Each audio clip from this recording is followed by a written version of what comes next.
ಇವತ್ತು ಗಾಂಧಿ ಜಯಂತಿ ಮತ್ತು ಲಾಲ್ ಬಹದ್ದೂರ್ ಶಾಸ್ತ್ರಿ ಜಯಂತಿ. ಇಡೀ ದೇಶದಲ್ಲಿ ರಾಷ್ಟ್ರಧ್ವಜವನ್ನು ಹಾರಿಸಿ ಇಬ್ಬರು ಜಯಂತಿಯನ್ನು ಆಚರಣೆ ಮಾಡುವಂಥದ್ದು ನಡ್ಕೊಂಡು ಬಂದಂಥ ರೀತಿ.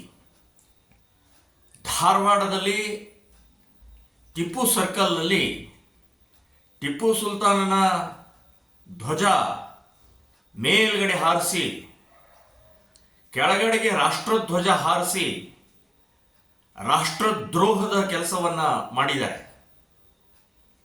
ಇಮಿಡಿಯೇಟ್ ಅಂಥ ರಾಷ್ಟ್ರದ್ರೋಹಿಗಳನ್ನು ಬಂಧಿಸಿ ದೇಶದ್ರೋಹಿ ಅವರ ಸೆಕ್ಷನ್ ಹಾಕಿ ಒಳಗಡೆ ಹಾಕಬೇಕು ಅಂತನ್ನುವಂಥದ್ದು ಹೇಳ್ತೀನಿ.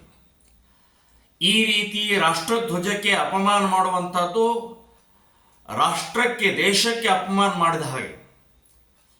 ಸೊ ಇಂಥ ದ್ರೋಹಿಗಳನ್ನು ಮೇಲಿಂದ ಮೇಲೆ ಬಚಾವ್ ಮಾಡುವಂಥ ಪ್ರಕ್ರಿಯೆ ಕಾಂಗ್ರೆಸ್ ಸರ್ಕಾರ ಮಾಡ್ತಾ ಇದೆ. ಧಾರವಾಡ ಟಿಪ್ಪು ಸರ್ಕಲ್ನಲ್ಲಿ ಆದಂಥ ಈ ಅವಮಾನ ರಾಷ್ಟ್ರಧ್ವಜಕ್ಕೆ ಅಷ್ಟೇ ಅಲ್ಲ, ಇಡೀ ದೇಶದ ಜನರಿಗೂ ಅವಮಾನ ಮಾಡಿದ, ದೇಶಭಕ್ತರಿಗೆ ಅವಮಾನ ಮಾಡಿದಾಗ.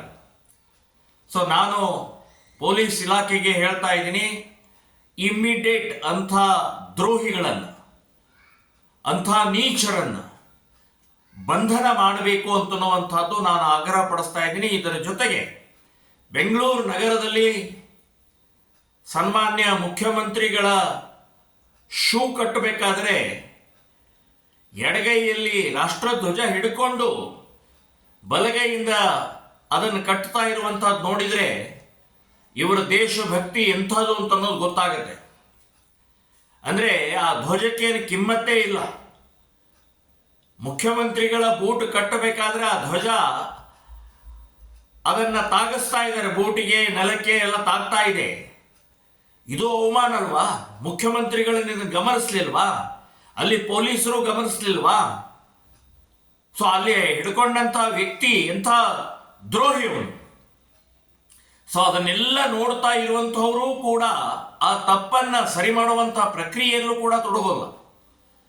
ಸೊ ಈ ರೀತಿಯ ರಾಷ್ಟ್ರಭಕ್ತಿಗೆ, ರಾಷ್ಟ್ರ ಧ್ವಜಕ್ಕೆ, ರಾಷ್ಟ್ರಗೀತೆಗೆ ಯಾವುದೇ ರೀತಿಯ ಕಿಮ್ಮತ್ತಿಲ್ಲದೆ ನಡ್ಕೊಳ್ಳುವಂಥ ಈ ಸಮಾಜದಲ್ಲಿರುವಂಥ ಈ ಕೆಟ್ಟ ದ್ರೋಹಿಗಳನ್ನು ಕಠಿಣ ಶಿಕ್ಷೆ ಕೊಡುವಂಥದ್ದು ನಮ್ಮ ಕಾನೂನಲ್ಲೂ ಕೂಡ ಇಲ್ಲ. ಈ ರಾಷ್ಟ್ರದ್ರೋಹಿಗಳಿಗೆ ರಾಷ್ಟ್ರದ್ರೋಹದ ಕೇಸ್ ಹಾಕಿ ಅವ್ರ ಜಾಮೀನು ಮೇಲೆ ಮತ್ತೆ ಹೊರಗೆ ಬರ್ತಾರೆ. ಏನೇನು ಇವತ್ತಿನ ಈ ಕೋರ್ಟಿನ ಸೆಕ್ಷನ್ಗಳು ಸರಿಯಾದಂಥ ಪಾಠ ಕಲಿಸುವಂಥ ಸೆಕ್ಷನ್ಗಳೇ ಇಲ್ಲ. ಸೊ ಹಾಗಾಗಿ ಮೇಲಿಂದ ಮೇಲೆ ಈ ರೀತಿ ಆಗ್ತಾ ಇರುವಂಥ ರಾಷ್ಟ್ರಗೀತೆಗಿರ್ಬೋದು, ರಾಷ್ಟ್ರಧ್ವಜಕ್ಕಿರ್ಬೋದು, ರಾಷ್ಟ್ರಕ್ಕಿರ್ಬೋದು ಅಪಮಾನಕ್ಕೆ ಕೋರ್ಟ್ ಆಗಲಿ ಅಥವಾ ರಾಜಕೀಯ ವ್ಯಕ್ತಿಗಳಾಗಲಿ ಪೊಲೀಸ್ ಇಲಾಖೆ ಆಗಲಿ ಸರಿಯಾದ ಕ್ರಮ ತಗೊಳ್ಳುವಂಥ ಪ್ರಕ್ರಿಯೆ ಆಗಬೇಕು ಅಂತನ್ನುವಂಥದ್ದು ಆಗ್ರಹ ಮಾಡ್ತಾ ಇದ್ದೀನಿ.